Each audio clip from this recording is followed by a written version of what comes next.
All right. Good morning, everyone. Looks like everything works. Yesterday, cyber attack. I don't know. There's all kind of issues. I couldn't stream live, so I just recorded and put that video out with Jeremy Taggart and Tyler. But good morning, everyone, to tuning in. But I got the one and only Brannon Potts back. So, morning, Brannon. Morning. How are you? Good, good. I'm glad everything is working today. So we should have a lot of fun. This is going to be like our Tuesday regular, hopefully. Unfortunately, Cody Davis, who's supposed to be on Mondays with me, well, not unfortunately, he got married over the weekend. So that's He's got some other priorities this yes, week. yes. I was kind of upset. I was like, I thought I was at the top of the list, but anyways, yeah, let's catch up with Brandon. And I think today we're going to dig into kind of optimization, how to optimize your portfolio in a sense. Is that kind of the gist of it? Yeah, it's all of that. It's from how to optimize it, how to all the different revenue streams, not the down and dirty of property selection, but just once you've gotten the properties, how to take it in the different phases. And I was working on this, coming up with 4 phases of real estate. And so bear with me. So the first one is actualize. So all of them end with IZE, actualize. We've seen a lot of people that watch the game but don't make it actually happen. And so first phase is actualize your plan, and that is getting into the game, buying the real estate. And what we also know is it's not passive initially. Yes, we all get into owning real estate investment properties. It takes time to make it become more passive. It'll never be perfectly no work involved, but a whole lot less over time. And I know there's a lot of people even in our group that have purchased real estate in the last few years, and it's still more active investing.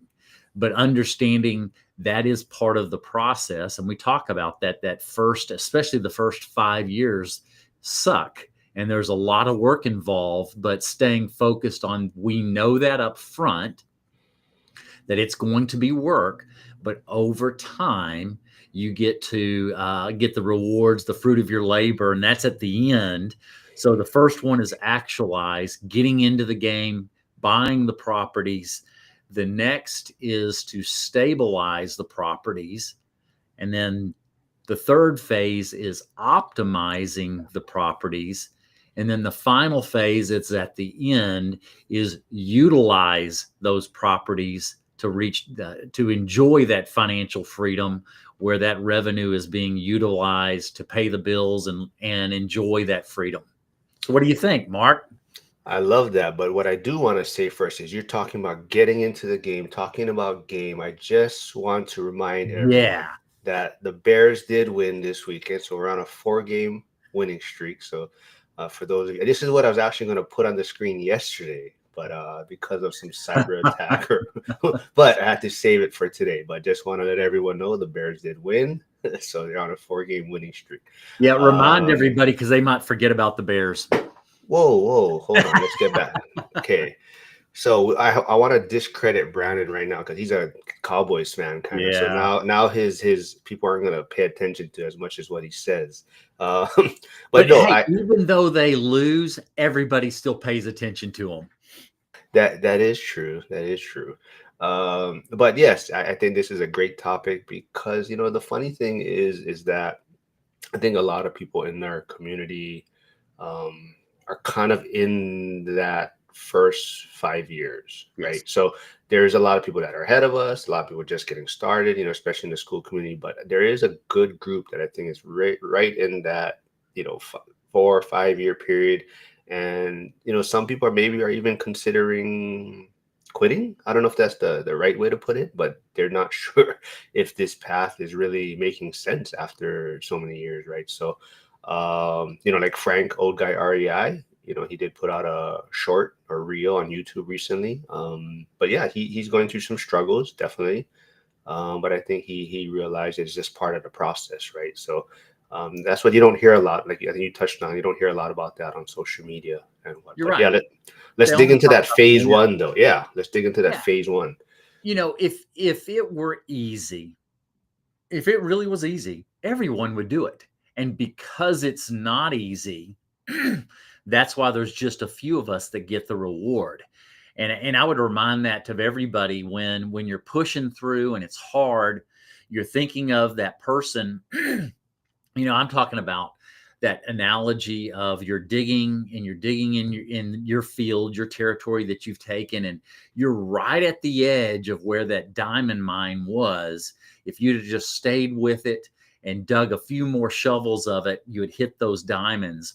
Those first 5 years are kind of a lot like that. Is you're digging, you're working hard, you're making those acquisitions. You never feel like you turn over to where the cash is really rolling in yet, because you're not only are you buying your first ones and working hard, but you're also acquiring new ones, and all your cash that you're saving up, you're doing it right.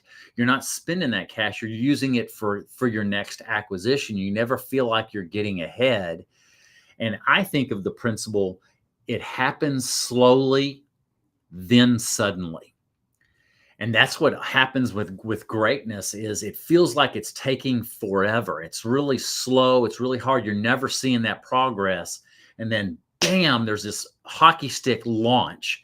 And that happens typically at that 7 to 10 years, because you have multiple levers that you're pulling, that you can pull, and it just rolls over. And we're all in that phase, of that early phase, where it's hard. And I know Frank's going through some hard times. I know there's some others that are having some challenges. It's We're staying focused. We're believing there is light at the end of the tunnel.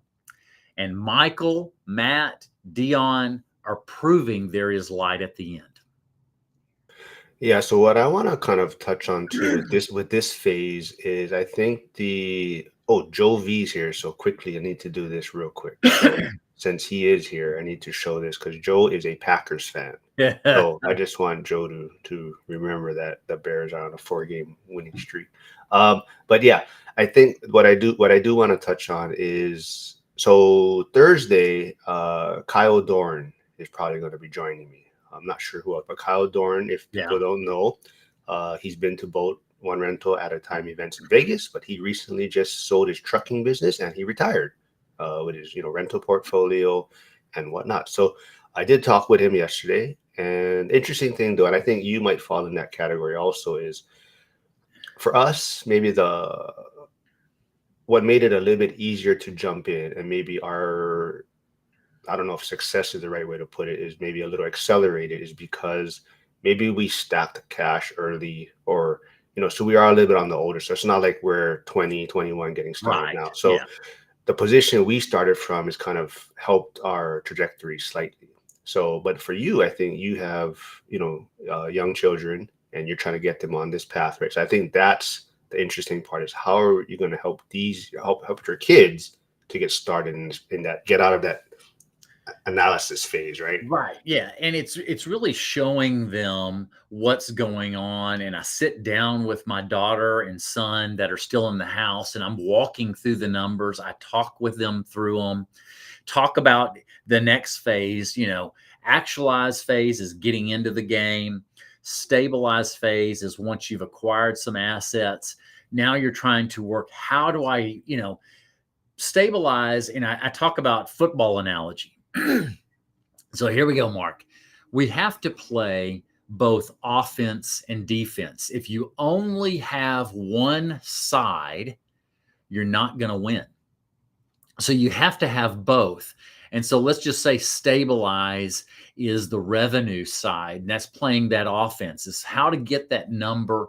Where should I put, that rents to be, where I'm starting to stabilize the revenue.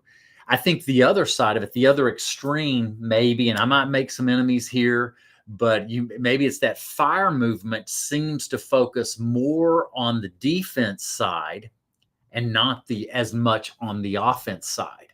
And I think it takes both. Those that truly acquire the wealth or get ahead quicker, they're focusing on both the offense side and the defense side of both. Let's optimize our revenue, but within the same frame, I'm working on playing defense of working on my burn rate and making sure that I'm not spending all my money, that my burn rate is not bad. I mean, you see companies that even on the stock market where they're trading at a high number, but their burn rate, they're burning through cash. And if they don't change it to more offense and getting more revenue in, eventually they collapse. And that's the same thing on this business is you've got to play both offense and defense. What do you think about that with a football analogy? Oh, see, Jeff got to go do a plumbing emergency. So good luck with that, Jeff. Thanks for stopping by. But I I totally agree. And unfortunately, the Bears have always been known for defense, right? So it's something that, like you're saying, you got to play both sides of the ball to win.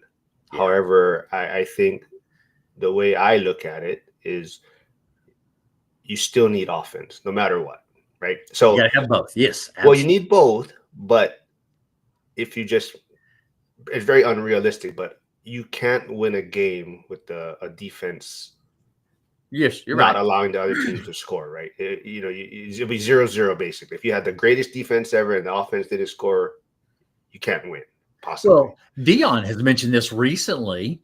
Um, the OG is even with your defense, you can only cut. There's a finite number of dollars to cut.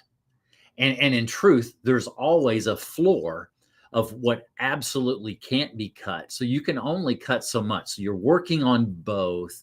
You've got to have that revenue strong. But today I wanted to talk a little bit about this.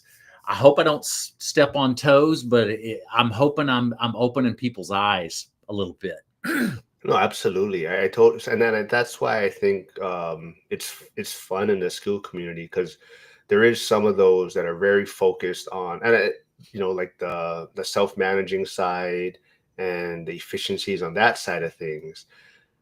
However, I'm always pushing back where you're spending so much time putting these systems in place when maybe increasing your net worth, increasing your cash flow, acquiring more assets is a better use of your time, right? So Yeah. that's kind of, but at the same time, you have to find what your strength is, right? If you're, if like you can't, if like you're saying football, right? If you don't have the personnel to be a good offensive team and defense is your strength, you are going to try to win or try to dictate the game that way so that you're successful, Right. right? So you do got to understand your skill set and what type of tools you have. But for me personally, I think trying to, like you're saying, trying to increase your income, increase your net worth, your assets is a lot going to be more beneficial in the long run, in a sense. You're balancing all of it. I think of I'm assuming you have played the game Cash Flow, correct?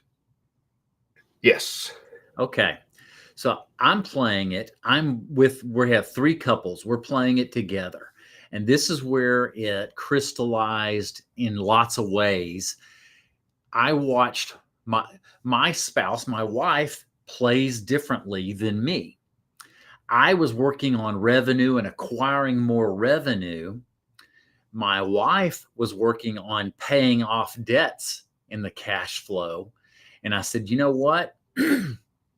I need to focus on both. I'm really focused on growing revenue, but what if I reduce my expenses, play that defense? What if I do both at the same time? I think I can get ahead faster.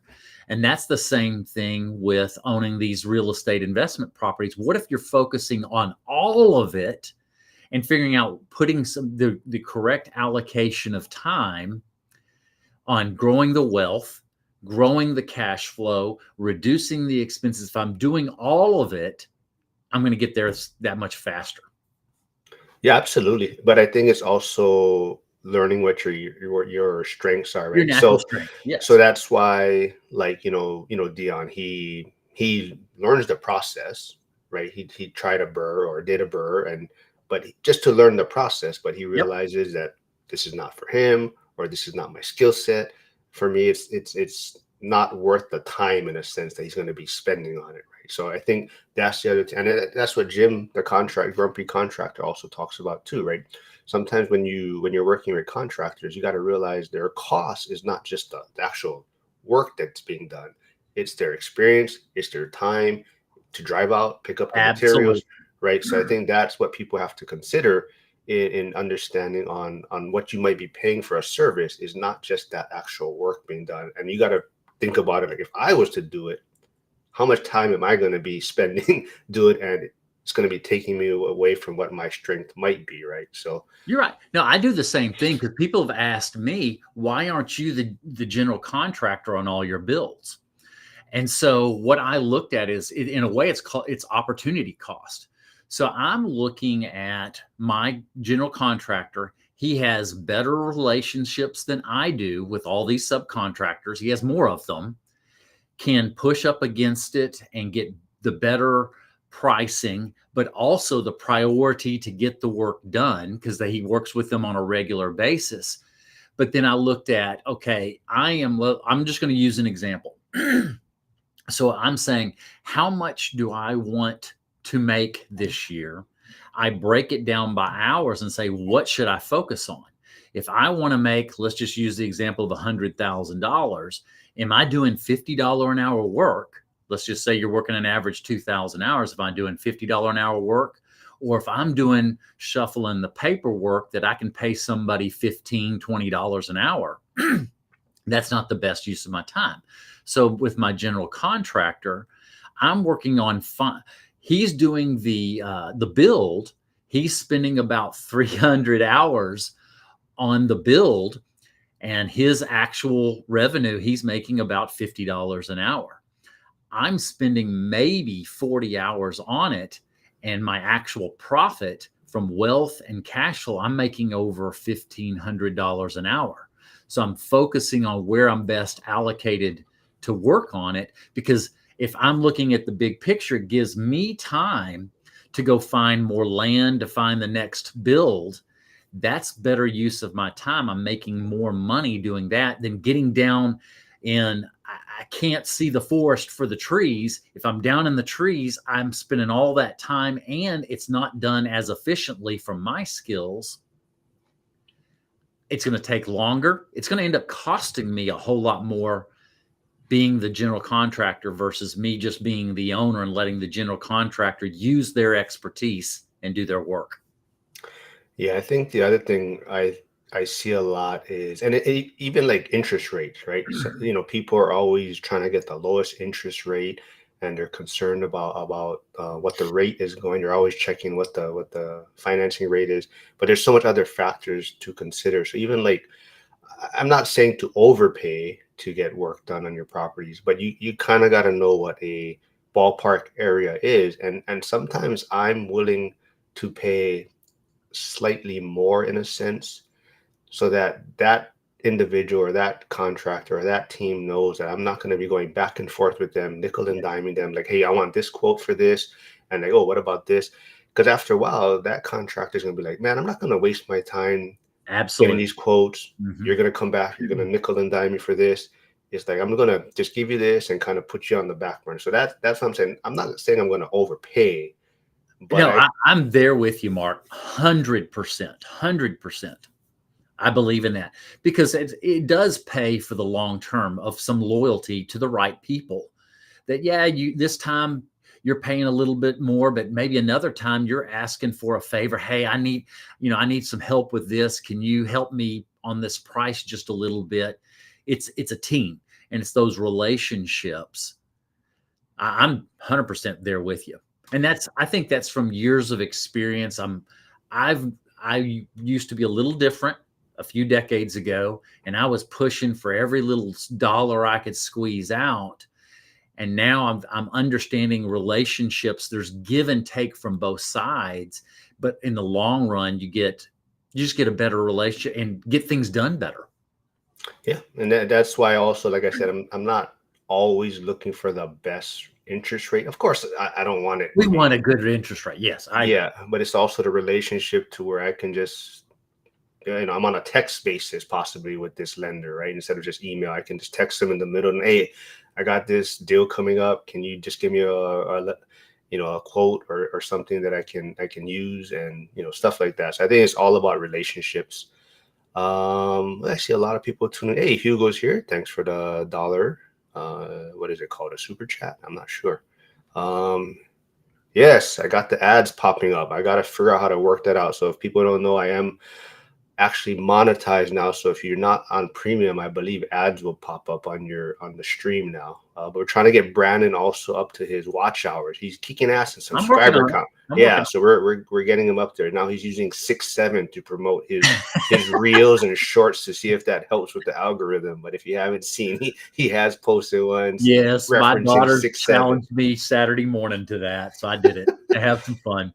Well, Grumpy Contractor Jim is saying, I want to know where you're finding employees for $15 to $20 an hour. I'm in our area. You can get it. Well, I'll just say that for the right skill set. I mean, Yeah. higher skill sets, you're paying more, but yeah, it's available. All right. So I see Ike here. Harrison Trade Better 99 has a question. He says, Brandon, what has been the hardest trades people to source to build your properties? Oh, great question, Harrison. That's a good question. Now, because I don't source them all, I'll say that because that's my general contractor. But I think the challenge we've had is sheetrock people lately. Has been our bigger one. The beauty is with our relationship, because I have that property management company, I have a lot of subcontractors too.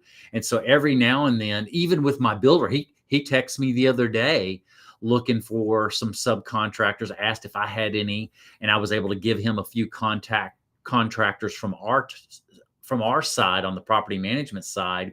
But lately it's been the sheetrock guys on those latest builds, getting them. But other than that, we've been able to find, what I'm noticing right now is a lot of these tradespeople are looking for work. We've had numerous come by our office. I own the building where I'm at right now. This is a commercial building, and they're coming by asking for work. So we're building, a few extra trades people. We've got, for every different thing we need, we've got 3 different subcontractors that we have, from plumbing. We've got painters, we've got sheetrock people, we've got plumbers, ACE, HVAC. We've got all the roofers, you name it. But that's the one we've had the most challenge with lately. We've gone through some, oh, painters, plumbers, roofer. I mean, we've gone through several. We're constantly turning over, but that's what I've noticed lately. If you're having that issue, we're not right now here in the Dallas-Fort Worth area. We're actually having them knocking on our door asking for work. So we're pushing to get better deals. All right, before I get to Casey's question, we kind of got a little bit off the initialize phase, but before we Yeah. move on to phase 2, so phase 1, initialize. How would you tell the difference between being early and being unprepared? We'll wrap phase 1 up with that question then. Okay. I think early, long as you're looking at, let's just talk the first deal. If it's, you want the first deal really to be a base, let's use baseball now. We're going to leave football. We're going to go to baseball, a base hit or a bunt even. It's getting into that game, because the home run or the grand slam is what you learn by having that first one.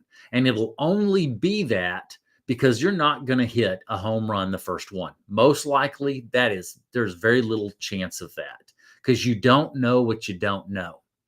It's getting in the game, learning things you didn't know. That is the home run. So I guarantee it'll be a home run if you strictly learn from it. That's what I'm thinking about. I love that.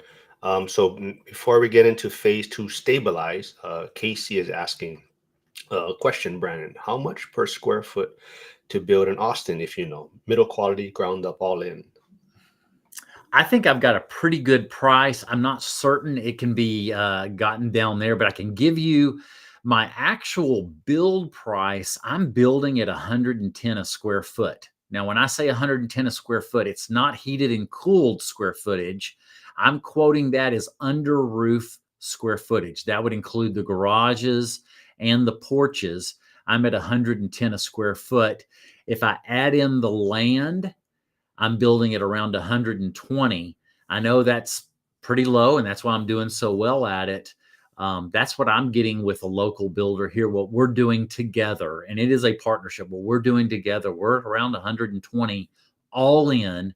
And when I say 120 all in, I mean the closing cost for the interim construction, the interest carry for the interim construction, and all the build involved in that. That's 120 a square foot. Okay, so let's get into phase two, stabilize now. So I would say that's like kind of turning chaos into consistency.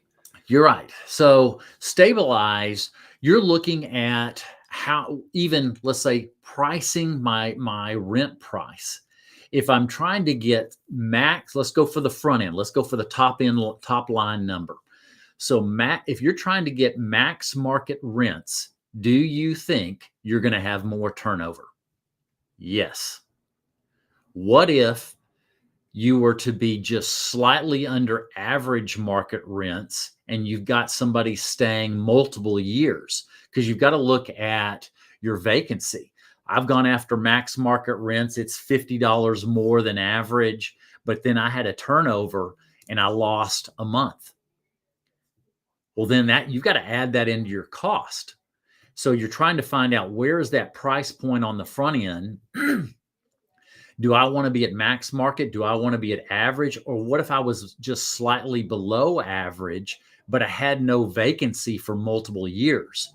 You've got to look at the top line revenue and say, is that better? So that's one of the ways. Stabilize also is the expenses, learning how to optimize those expenses. When I first got into my first property, I was paying the water. So there's that expense. And I'm thinking, okay, now I've got the revenue and now I'm seeing I really shouldn't pay for their utilities. And so we made some changes when the turnovers happened. We were saying we're going to do ratio billing because I have one water tap. So then per person, per head, we did ratio billing for the water. Now we've added in a landscape maintenance fee. So everybody's paying for this, for the lawn care. So we're trying to stabilize all the expenses. But I'll tell you a little trick that I learned from finance that I think a lot of people don't know. It's called common sizing. Have you ever heard of that, Mark? I have not. Okay. So hopefully I hope this is a good revelation for people. So what I do, and I'm going to share this in my speech and I'm actually going to show some numbers. And so they're going to see it on the screen. I am doing a PowerPoint and I'm going to show us a screenshot. So I'm taking all of my properties and I'm doing the top line revenue and I'm having them in a column. And I'm taking from the top line revenue and then adding in all the expenses for, property tax, insurance, my allocation for maintenance, CapEx, all those expenses, and if there's any others, and your common sign. So I'm creating a little column down the side of it and saying, based off the revenue, my property tax represents 17%. My insurance represents, let's just say it's 7% of all the revenues, and so on and so forth down. And then I'm looking at every property and I'm having them all with their own columns and what that expense is for that property as a percentage of the revenue. So what it does, and this gets from going from stabilize to optimize, I'm looking at, okay, what should be the expense? And if there's one, say I've got insurance that represents 8% of my revenues, and I have insurance on this other one representing 6.5%, I'm able to zero in on that issue and say, okay, what do I need to do to optimize even that expense to get it more in line with best practice of where it should be?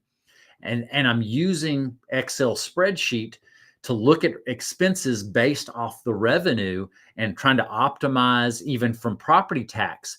Boy, do I need to go protest my property taxes. Maybe I can get this lower. Or these properties, oh yeah, these are just outside of town, so I'm not paying city taxes.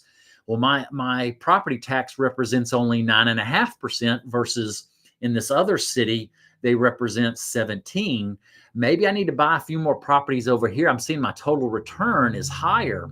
But if you have that data, you're learning how to even optimize your expenses. And that's both playing offense and defense of where's the rent price? What am I getting for rents in this city even? What are the expenses? What do you think of that, Mark? No, I think that's all great advice. I think that's the struggle, people have in this phase, right? There's a lot of push and pull going on, right? That you're trying to move forward, but you're also trying to become more efficient and understand your expenses, how to operate things better. So it's that uncomfortable phase. It's kind of like that teenage years, right? Where you're kind of you're not sure what direction you're going in, right? So you're trying to just figure out what's the best way to handle and operate. And I think that's what this community is great for, is because everyone's doing things a little bit different during this phase, right? There's those that are trying to maybe even pivot to like short-term rental, mid-term rental. There's those that are doubling down on just the boring long-term rental things. There's those that they've been in markets now for a little while, like, maybe I need to pivot to a different market. But this phase is definitely that phase where it's very eye-opening, and you're really trying to understand how your business per se is going to operate. But yeah, definitely, like you're saying, playing offense and defense, right? You're trying to maximize revenue, but at the same time, you're trying to learn how to limit expenses, and that's that fine line we're always trying to balance, right? But Right. that's also why it's great to have people like other people in the community that may be more tax focused, maybe more self-managing focused. So you can always take different ideas from what they're successful at, right? So like Casey, who is actually, what did he say here? He says, Brandon, I feel good. I will close on Taylor, Texas, 40 minutes away from Austin. 2,400 square foot, 360K purchase price, right? But so he's in California, but he's Yeah. I believe it's a new build he's buying. I think it is. Taylor's going to be growing. I know that area with the I think it's LG or one of those type Samsung or one of those type of companies is building a huge plant there in Taylor. I do see Chris Webb and Ike here, so I just want to. This is for them also. So there's certain individuals that are tuning in that I just want to make sure they You just know want to that the remind them. Bears, yeah, are on a 4 game winning streak. Uh, but Well, go ahead. I was going to say a little bit more on those using the common sizing. And this comes from my finance background. And I know a lot of us have all different backgrounds, and I listen to everybody too. We're all taking some things from each other, and that makes us stronger. I'm real big on best practices because I used to analyze 100+ companies, and I had to know a little bit about every company, and I would common size all their financials. And this is why it's so common for me. But I would take, let's just go to real estate, a short term rental, and I'm looking at best practices for short term rentals. And then I'm taking common sizing with the expenses off a short term rental or a specific community. Each one can be done based off of whatever that way strategy is, and you're trying to find out. Our measure should not be against ourselves. Our measure should be against best practice. What's the best in the industry? We're measuring, we are all comparing each other. Let's just be honest. We all do a little bit, but we should be comparing against the best of the best because that's what's going to make us better.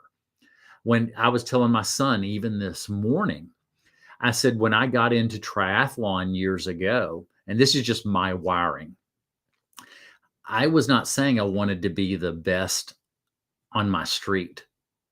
I'm not saying, I didn't even say I wanted to be the best in our town. And I said, I didn't even want to be the best in our state. My measure, I said, I want to be one of the best in the country or I'm not going to do it. That is how I think.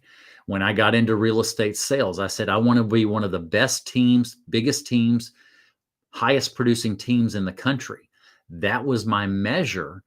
And I was able to attain it both in real estate sales. I was selling over 250 properties a year. I did that for multiple years. When I got into triathlon, I I made the national team. We should all be measuring ourselves against the best, healthily measuring. Don't get down. Say, okay, this is where I'm striving to attain. So I take my numbers, I take my build to rent. I'm measuring against other people in the industry. Am I one of the best? Am I one of the best against Dion? Am I one of the best against Michael? That helps push me to get better. Well, when your book comes out, then it better do better than theirs, right? But Oh, I wouldn't do it if I didn't think I could do but well. that's the one thing too. You did touch on it, but for those of you out there that may not know, Brandon doesn't speak on it very much, but he was a national level triathlete, right? I was on Team USA for a few years, Yep. So the people may world not team. know that he doesn't talk about it much, but yeah, that's I'm, the type of competitiveness he does have. Ike does say, "I'd love to see that spreadsheet, Brandon." And he says, "Brandon, do you use a software for management that you'd recommend?" well, because I have vertical integration, I was very intentional in what I was doing. I knew I was going to own properties very soon. And so what I made the decision back in 17 that I was going to own a property management company. So I worked first on getting my broker's license. I took a step. Even when our sales back then in 17, we were selling 50 plus $1 million a year. I didn't have to do it, but I knew my vision of where I was going. So I started the property management company because I wanted to own the vertical integration. And I was hiring somebody. I didn't have the expertise in property management. I hired somebody with expertise and then began to learn it. We use Appfolio, but it's more of a property management software system for property management companies. And I've been able to learn from somebody that's 20 years in property management that's seen it all and taught me a lot of things on even how to structure our lease agreements and just little nuances that I've learned from her because I don't have to be the most knowledgeable person. I don't want to be the most knowledgeable person in the room. I want to have people that know things that I don't know and want to be around them so that I could learn. But that's the software system we use. And I've learned property management and then learned how to get into properties myself. So 3 years later, I begin my acquisition and I learned the lessons. And I'm going to get into a little bit more of that, of what I learned managing. Right now, we're managing almost 250 doors. I have a good pulse on what's going on in Dallas Fort Worth, but I've seen things that work and seen things that don't. And why I'm doing what I'm doing now is partly because of the vertical integration that I own, and I got paid to learn it. You mentioned Appfolio. I know probably bigger property management companies do use it. That's kind of what it's Yeah, it's designed pretty for. expensive if you're a small operator. It would be Yes. too expensive. Well, so Ike, if you do have interest, I would reach out to Renee, forever landlord in our school community, because he pestered them enough that they allow him to use Appfolio. Because he Hmm. reached out to them. Um, they kept telling him, "No, this is not for you. You're not, what I forget how many doors Renee has, but they kind of kept telling him, no, this is for big companies. You don't need this, and this is too much."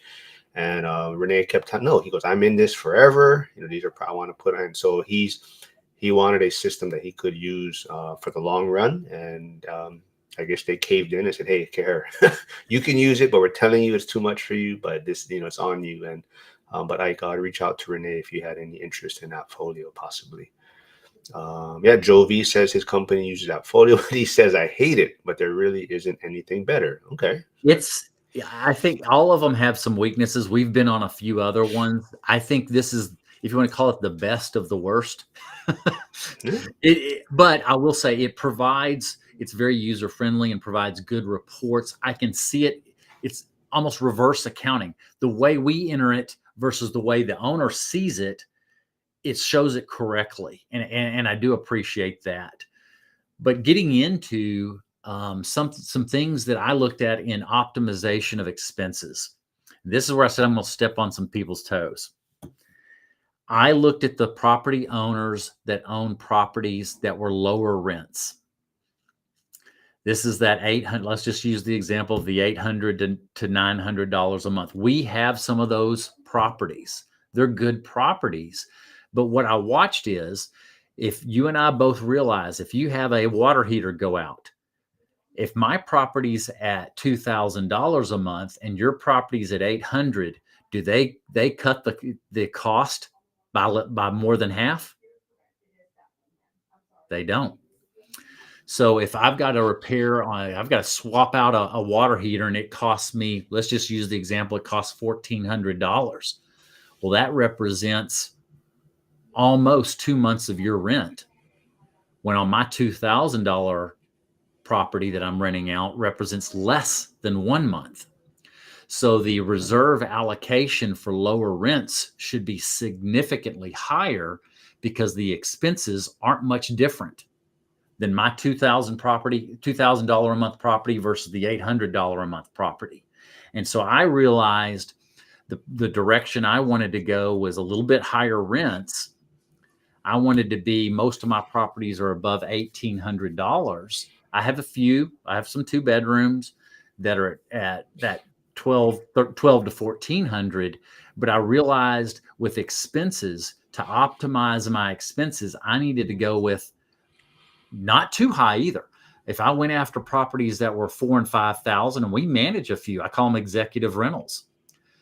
They're harder to rent. They're a different product, and they don't produce the revenue versus the assets. So I wanted to optimize the exact price point I needed to be in of the type of properties that both optimized revenue where the market was, the middle of the market, the median market, but then optimized my expenses. Have you ever thought of that? I swear you must be watching Cody Davis and me on Monday. Yeah, But I that hadn't. so that's actually where Cody's thought process is right now.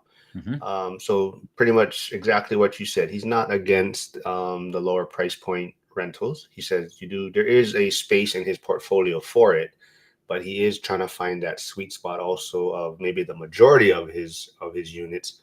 I believe for his area, he's saying like 1,200 is kind of what Yeah. is that makes Each sense. market's a little different where that number is. But where he's getting that number is the same thought process of you, as if you have these lower rentals, you have a washer that you need to replace or an Mhm. appliance or like you're saying, it doesn't the cost of it doesn't change based on the amount of rent they're paying, right? So Right. same thing, same thought process, and yeah, it makes a lot of sense. So like you're saying, though, there is, there, like, and then you touched on it too, there's a certain allocation in your portfolio for lower rents, but you are trying to focus the majority possibly in this kind of sweet spot that makes the most sense, where it doesn't affect the bottom line as much because of these expenses or maintenance that come up, that aren't going to get reduced based on what the person's rent is, right? Right, right. And I learned that from managing others' properties. I realized where I needed to be and made that decision. Okay, this is what I'm going to go after. And I, the beauty was I was getting paid for it as I was watching everybody else's properties. Where was the question? Oh, Chris Webb is asking, Brandon, from your perspective, what is the hardest thing in that folio? Is it the data entry? I'm going to share something. I don't do that. I hire people to do that. And so I flat out don't know. I'm managing the big picture, and that's about it. So I have others that do the data entry. They don't complain about it. They were the ones that property manager was the one that brought that system and said, this is what we need to switch to. And she seems to be pretty good with it. The other people that we've hired since then seem to act like it's not too hard for them. I just don't know personally myself. Let's see. Chris Webb says, would you cap this? For example, if you have 7K in reserves, would you shift back to cash flow? I would. I think that number, what I'm looking at, and I have not attained this. That's the beauty of our group. We're very genuine, and we'll share our L's as much as our wins. And this isn't just a highlights reel. And I think that's what everybody appreciates. That's where we learn. That's what I like about. I interviewed Mike from Millennial Mike. That'll come out on my channel here in the next few weeks. People want not just the highlight reels. They want to know, we learn from each other's losses. I'm not saying I have a loss, but what I've just determined is I want to get to 4 months of total expenses. And there, I'm not saying I'll totally turn it off, but my ultimate, let's say, ideal dream goal is to be at 6 months expenses in a reserve. And I do call it legacy money, not lazy money. So I am allocating. I'm not quite at 4 months on my total properties, but I'm also growing too. So every time I add a new door, that number gets larger. I'm probably somewhere between 2.5 to 3 months right now in complete reserves. That includes all expenses and the mortgage payments. I'm between 2.5 and 3 months, and my goal is to get to 4 months, and then I might back it down a little bit. In the last 4 years, and I was doing this for a video of mine. I'm teaching on how to underwrite a property, and so I went through that on Saturday, or actually that was Sunday. I've total spent from brand new, and this is another way I've chosen to optimize, is I went with brand new construction because then I could build up my reserves easier over time. In 4 years, I've spent a total of $2,200 total on 12 properties. You can build up reserves really fast spending that little. Great point. I think that to Jim's point, Grumpy Contractor, he does say, I see the lower price as a starting point. Then, after some stabilization, refocus after a bit of time and experience to other assets. Well, let me ask this. The question would be, okay, doing that, I don't know the answer to this. So I'm not condemning anyone. I'm saying, if the expenses are higher, do you get ahead faster? I don't know that answer specifically because I don't own them. So if you're doing rentals that are 800 to 1,000, but you need to allocate 25% of the revenues to future expenses, the bottom line number is, it's still better percentage wise than a property like mine being brand new, and I'm getting a cash on cash return of between 12 and 14%, but my reserves are building, and eventually I'll stop doing those reserves or at least reduce them. I don't know. I mean, that's just food for thought. No, absolutely. I think it comes down to just having that vision and that building a little bit of balance. And like, I think we're touching on it. You were not saying you're only going to focus on this certain price point of rent. You're not going to only focus on Section 8. You're not making your whole Right. portfolio short-term rentals. But I think there is kind of that sweet spot. So I think, to Jim's point, I do agree. Sometimes in the beginning, we're going to go for the cash flow or maybe these lower price point, because that's our, like you're saying, that's our initiation into Yeah, it could getting our be exactly right. foot I in mean, the, that's what Cody's initiation was. yeah, and And then he's successful. He's very successful. well, but yeah, but that's also because now you have these levers to pull and to kind of reallocate things to a portfolio that kind of fits your vision a little bit better. And I think that's all about learning and growing, and like you're saying, optimizing. It all comes into play. And but I think even Zuber touched on a while back on one of his videos, like if he went back and he looked at his portfolio, it was these smaller units, 1 bedroom, 2 bedroom, um, single family homes in his portfolio that are the best producing. And I think the way he kind of looked at or based it on, because you just have these people that stay there for a long Yeah. time, a lot of times. So I think having some of that in your portfolio is also super efficient too, because yeah, maybe like when you do have expenses comes up, it's a bigger hit, but you have these people that are not necessarily on a fixed income, but they're in these units for a certain reason in a sense. And a lot of times they're staying there for like 15, 20 years type of things. So the turnover is not there.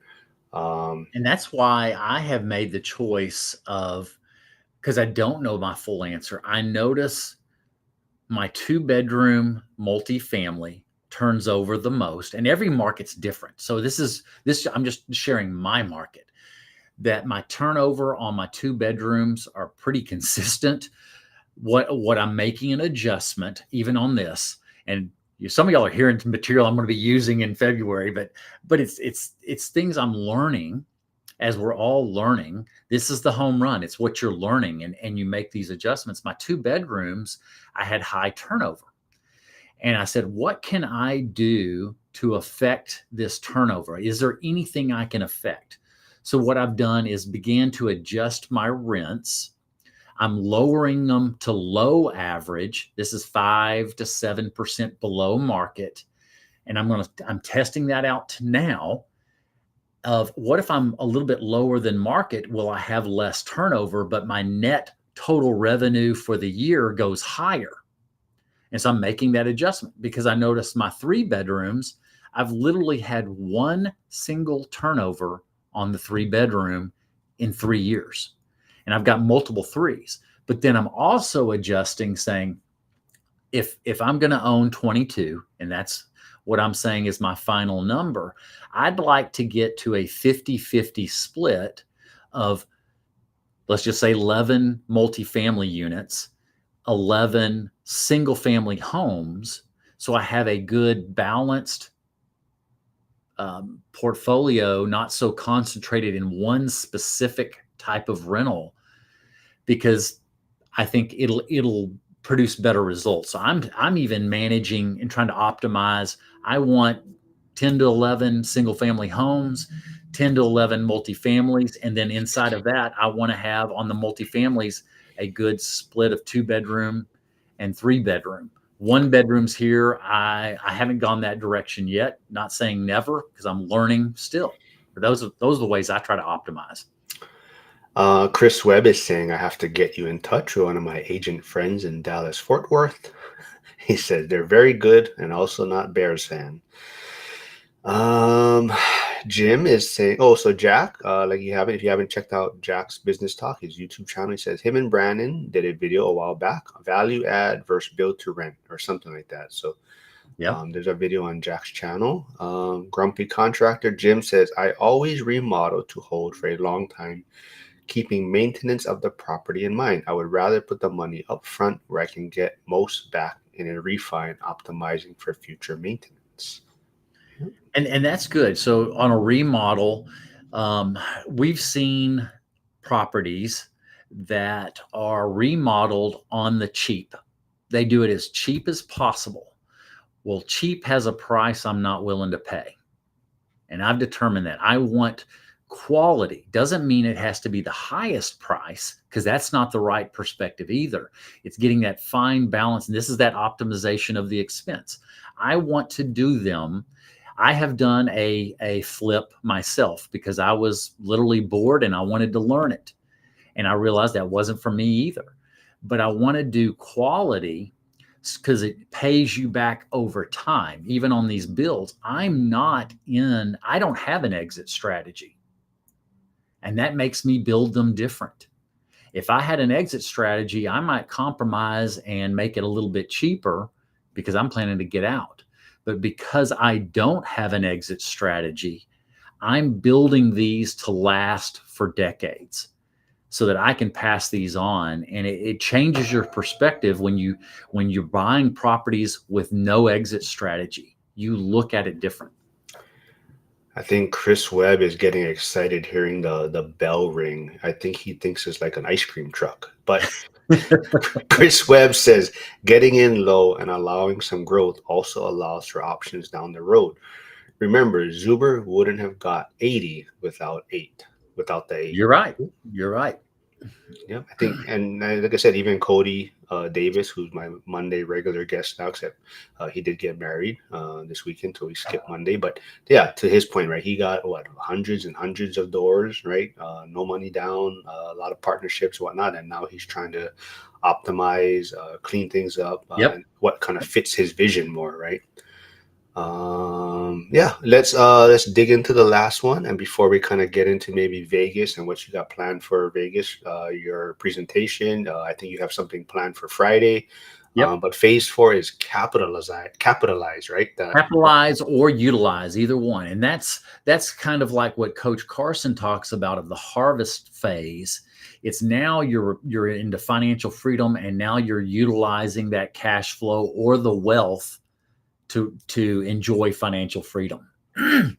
So once you've gotten to that, finished up with the optimization, you've maximized the opportunity, you've maximized or optimized the cash flow, and now you're getting into, now you're living on it or utilizing it for financial freedom. quickly, I do see someone tuning in from your channel. It says fantastic plumbing, quality is costly. That's old Uh, Dan Finn that y'all have met. Some of y'all. oh, Dan, I like Dan. He's gonna be in Vegas, right? DJ.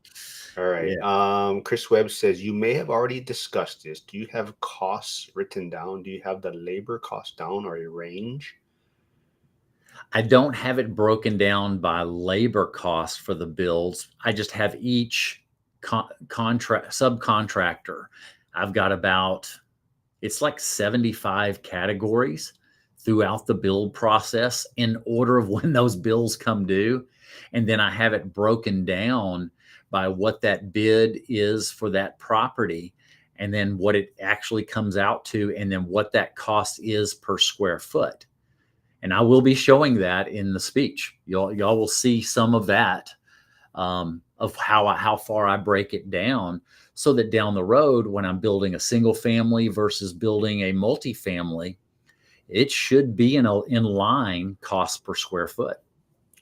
I have a good question for you. I know a lot of people here, we do follow Dion, great resource, but do you believe cash out refis as leverage or as a trap? Like, what's your thought on that? Like pulling equity out of properties? Man, I see them. I see opportunity for both.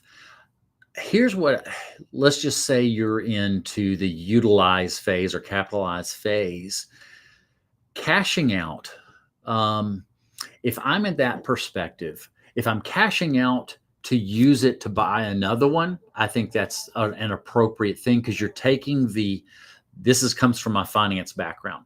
You're taking that equity and appropriately putting it towards where it needs to go, into another piece of real estate. You're moving that money to another piece of real estate, and maybe it's optimizing your cash flow. There is lots of principles that's good. The other side I think of down the road is, say I'm at 50%, and now I've paid it down, and now let's just say I've gotten down to it's 30% leveraged, and I want to keep it at 50, but I'm in the utilization phase. All you're doing with that 20% is you're front loading cash flow. You're taking it up front. And time value of money, if you do the time value of money calculation, which I do, I could show that math calculation. It could be good if I'm paying 5% for that money. And versus, over time, I might need that now. That could be a possible good use, but I'm still getting the cash flow. I go from, let's just say I'm at utilization phase, I'm getting 1,000 a month, and I'm refinancing when rates are down, and I'm cashing out 20%, and I'm not buying anything more. I'm just front loading the cash flow. Uh, Jack is asking, what is the bell? Is that everyone that when Brandon makes a That's great point? I'm real close to our front door at our office, and you can hear it through the wall. Jim, the grumpy contractor, says, how much time do each of you spend on content for your channels? Ooh, Brandon, how much time do you spend on your channel, Brandon? in a week. Now, I typically only publish one big video a week and a short. I let it happen natural of just what prompts me. I will say I work about a month out with my material. I'm watching other material and it gives me ideas. I literally am writing notes and on using Word documents, and I'm preparing different discussions based off either what I'm experiencing in my property or what I'm thinking about finance wise. I would spend on my normal Thursday videos, I'm probably spending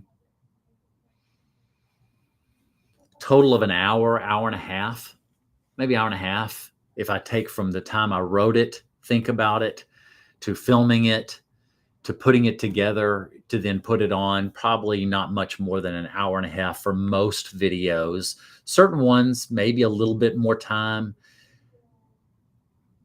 Yeah, I can take one from our school. That thing that I wrote the other day. Um, I've even thought about calling it Deep Thoughts by Brandon Potts, and just starting to do that very consistently of this is my videos on Thursdays. Is that comment, and that comes from Saturday Night Live with Deep Just make Thoughts by it Jack just make Handy. it deep pots. But I'm thinking of Deep Thoughts by Jack Handy from Saturday Night Live from the 80s and 90s. And so that's where I came up with that. Well, we like to talk about leverage in, growing in real estate. So for me, my time is spent here. Like I'll do a live, which is about an hour, a little over an hour. It, the thumbnails, everything. I try to make it simple now. So even if you probably look at this week's live and last week's live, I pretty much kept it the same with Brandon. I might change the title, but I'm just going to use Right. the same thumbnail for probably a couple months, maybe change it in a few months. But so that's why it's good now that I have regular people. Like Cody's going to be the same, Brandon's going to be the same. I'll change the title, description, but that'll just be AI. So leveraging now for me is I'm glad Brandon guys come up with topics. And Brandon knows, he just tells me, and I'm like, yeah, I'll wing it. Like, so I don't, Yeah, I don't, you give me patience because I let natural flow of thought through the week, and then sometimes I come up with it on a Thursday for the next Tuesday, or sometimes I come up with it on Saturday or Sunday. I let it happen. and I just roll with it. I don't spend a lot of time thinking about it. Like I even forgot what the topic was today until I checked this morning. And then if we don't have anything, if we do need something, I'll always go through school, see what questions are getting some traction in there, and that might be a good topic Mhm. to bring up. Yep. Or you kind of just go through YouTube. If you go through YouTube Studio, they have like recommendations. You can see kind of what videos or ideas are maybe trending or getting a lot of views. So it's kind of easy, to find topics if you can't think of one. But definitely some people spend more time researching information. So even that, sometimes there's things that I do want to research more. Like Yeah, and I do a little bit depending on the topic. I'll do a little bit of research too. It just depends. It's topic by topic. yeah, but yeah, not once you get in your rhythm, it doesn't take that much time, but it does take a little bit of time to find your rhythm and find what works for you and Yeah. what's the best way to do it. But I enjoy these, like having people come on because it's easy for me to get content now. So that's why it's easy for me to get reels. I post it, I throw it out there, and yeah. So let's see. Chris Webb does say, great, thanks. I was working on a workshop for our Lynchburg real estate group where I was showing them how to find product costs for repair use using AI, Home Depot, Lowe's current pricing. Trade Better 99 says, Brandon, have you thought or costed out alternative buildings like dome homes or Quonset buildings? No, I haven't. Mine are just pretty traditional looking builds. So that's the only thing I've costed out. And what I'm doing is I've got for the single family. So I've got a floor plan that I've dialed in, and the principle is it takes about 3 builds to perfect that floor plan, and I would agree because I've built a lot of houses even growing up, and with my wife and I we've built. It takes about 3 builds because every build you think you had it, and then you look at a couple things like I should have tweaked this. I now have my more than my third build I'm taking that same build and doing it over and over and over again, unless I've got this new builds are now side by side. The only thing we did was change the elevation look, but it's the same floor plan on the inside to hold and protect those costs, because I know those costs. We made sure that even the change in the elevation didn't add any additional cost. It just looked a little different, but the floor plan's the same. But it's also efficient on repairs. If I'm doing it the same way, same paint, almost the same colors every time, same fixtures every time. If down the road, when these are 7, 10 years old and they're having more repairs, I can hone in on issues, or the team, the handymen that I have, or the different contractors, they get used to it. They know what to do. The paint, I have the paint. It's the same paint over and over again. It's an efficiency thing. Chris Webb says, I need a partner for online content. Dude, I always message you and you're always busy. Jack Jack says, "Ooh, Chair Confessions by Brandon Potts." There Kind of you like go. I'm saying so. I'm saying only Potts, like OnlyFans. No, I won't do that. Well, um, I always joked with my kids. I had one. I said, I should have named you Stew Pots, or you know, or uh, smoking pots. Grumpy Contractor says, yeah, so kind of like real estate investing, you just got to start posting. Yeah, I think that's the easiest way. And then you'll figure out what works for you. And you'll find people that, or if you are going to do like collaboration type stuff, you'll start finding people that, have the same schedules or Yeah. whatever. Because you guys have probably seen too. I mean, there's been a whole bunch of people on, they were kind of regular for a while. They've kind of fallen off because of life things happening or different journeys they're going down. But I've gone through a group of regulars, and I think I'm finding my kind of consistent ones now. So, but it's always changing. But you'll find people that will work well with your schedule and what you're trying to do. Do you have anything more on the last phase of things on I think capital? I think that was a good discussion on different ones and perspective. I think we nailed a lot of good material on that. And I was thinking about this. I'm going to be sending this out to our owners. Some of this is good for them to hear. We'll wrap this side up with Chris's question, and we'll dig into, like I said, maybe a little bit of what you're working on in Vegas, things like that. But Chris Webb says, if I am looking to build, how do I reach out to a builder to see if they will provide accurate pricing and quality? How does this conversation go? And he's making an excuse. He says, Mark, you only reach out to me while I'm at work. He must be working a lot. But no, so what I did, I knew some of the local builders in our area, and I knew their reputations. But what I wanted to ask them is, how accurate to the number are you? And I said, I need references of previous people you've built for, because I want to hear how close they are in numbers. And the first builder was different. I now have a new builder. The first one he did okay, but I found a better one that fits with me and very accurate on his numbers. One of the things that I always do is I put a number for contingency, especially the first time I'm having interaction with the builder. I've vetted them, I've asked for references, and I'm vetting those people and talking to them too. But even with the build, I'm putting in, if this was the first time I were to build it, I might put 5 to 7% in as a contingency number.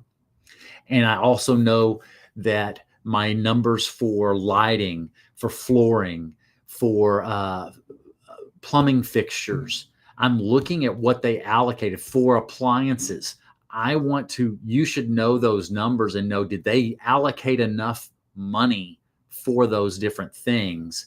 You can check those things pretty easy with Lowe's and Home Depot, or wherever you're buying your fixtures. You should be able to know what flooring should be. I always leave a little bit of extra room in there, and still have, if I were doing the build, first time with somebody, at least a 5% contingency. Hopefully I never use it. Now I've been using this builder for multiple years. We're down to a 1.5% contingency number, and typically we never use it. But that's because we're doing the same build over and over, and that's part of the efficiency to this. And then I have a couple of little spots where I know I could cut expenses on my countertops or what, things like that, that if I needed to make an adjustment, I could make an adjustment. Let's see. Chris did have, he says, I know this might not get asked, but do you know the zoning or will that be on the builder? You should know it too. The builder should, but you should know it.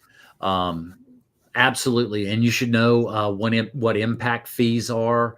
You should over time learn all of that. And if you've got a good builder, they're teaching you. The key to it also is getting that builder that's willing to teach you. You've got to have the perspective, and this goes back to an earlier conversation, that this is a partnership and I'm going to continue to use you when you're doing well. They're not afraid you're going to just learn from them, take all their subcontractors and then go do it yourself. They're going to teach you a whole lot less if they feel like all you're going to do is use them and then go do it yourself. My builder trusts me, and so I have all his contacts because he knows, and I've shared with him my perspective. I'm hiring him to continue to do this. And every now and then I might need a contract. Well, he's now willing to teach me the process, and I've learned every build still to this day. And I've built more than, I don't know how many properties now, 10, 12 properties in my life. Every one I'm still learning. But because he knows I'm loyal to him and we've built that relationship, he's teaching me more and more, and I'm just getting better at just understanding the little changes I'm making. It goes back to that original conversation. I'm wanting him to make his money because I want to keep using him, and I'm okay with that. All right, we'll wrap things up soon. I do want to just let everyone know I'll be back tomorrow, same time with Joe Farrow, lending for entrepreneurs. A lot of people are giving me good feedback. Like Jim has reached out to him. They love the connection. How he kind of talks him through things, not trying to rush them. But yeah, reach out to Joe. Joe will be on tomorrow. I'll also be on. Lauren Elaine will be here. People don't remember she had an equestrian farm in Florida. She has sold that, and she is now building or working on a boutique hotel in Boise. So she's gonna go through that tomorrow and where she's at on that project. Jack saying I kicked them off from coming on my channel. No, Jack. Every time I ask you, you're telling me you have to sleep. You have to take a nap. But yeah, go check out Jack's channel. Also, him and Lynn have been doing live stream with Dylan, like a Midwestern kind of real estate talk. It was Sunday, I believe, this last one. So I'm not sure if that's the regular time they're going to be going. But let's wrap it up. Like I said, let's wrap it up with Lynn's question here. She says, Frank just released a video called Share Your Pain, Doce. How important do you think it is to have a partner that supports you in your business? And how often do you run into people that dread going home after work? Ooh. Yeah, I've witnessed some of that. Gosh, no, my wife supports me, trusts me. Sometimes gives a little pushback, but I mean, it's good to have that support. It gives you wings when you've got that support. But I've worked with people that dreaded going home, and they would stay at the office as long as they could. And I thought, what a sad life that is. Well, that's also because you're hiding from your wife. She thinks you're working all the time. Wait a minute. My wife is on the other side of this wall. And by the way, I don't know if everybody knows this. We met working together at the bank, and we've worked together our entire lives together for 20. We're now married for 22, about to be 23 years, and we've always worked together. Yeah, I'll keep my comments to I myself. know. uh, I wrote down, yeah. So Chris said you wrote down a lot of notes. Thanks. See you guys in Vegas. Yeah, I always invite you, Chris. Not you guys. Not you guys are always invited. I think I joke about it a lot, but I honestly think, and I'm not saying, I think it's super important if you can find someone on the same path. That definitely helps. And I think I was in my younger days. You're looking for different things, right? You're looking for different qualities, I guess, maybe if that's the way to put it. I think I think me separating from my son's mom was kind of a cheat code in a sense. It just it's easier to make decisions when you can make it by yourself. I think that definitely is part of it, and I do understand people that are in relationships that maybe the other half is doesn't have the same vision on this journey, and it definitely does make it difficult to invest or make certain decisions that might be a sacrifice at the time, right? When one person wants to take that trip and the other person wants to save the money for the next investment. So I definitely I kind of touch on it quite a bit, that I think that you know that setback, maybe separating from my son's mom or what, look at it, but it definitely made things easier for me to move forward and get on this path, because it was just me focusing on myself. So it is hard. I wouldn't take my advice on trying to, Brandon is someone that definitely I would reach, like you said, 23 years or whatnot, you said, but, find those people that are doing, like Frank. I think Frank is a great example. Someone to reach out to, get advice on that, on how to, have a spouse that's on board, and, try to figure out how to win together. Right. So, And I would say, my wife, Mindy, is she's just trusting me. And, she still asks questions. Some of my videos are questions she's asked me. She's still trying to understand what's going on. yeah, and then you find that spouse that you're gonna buy a helicopter for. So Charles, Right. helicopter McCune is Right. here. So, you find that one that you're willing to splurge on a helicopter for, right? And but he says, without my wife, I would be half blind. Yeah. So Carrie, yeah, And I'm going to share some things at the meeting in February. I'm going to go through slides of several builds and what I learned off of every build. And some of them are L's. Some of the things that was a mistake. So I'm going to be real even in my presentation.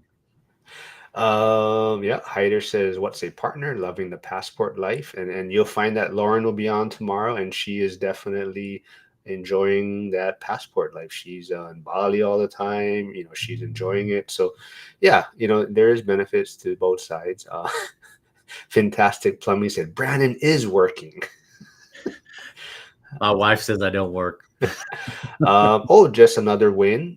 Jack, he did post in school his other half, his prettier half. He said Cynthia, I believe, found a duplex. I saw She's that. gonna so right. So, but Cynthia and myself are both dominant personalities. What working together advice do you have?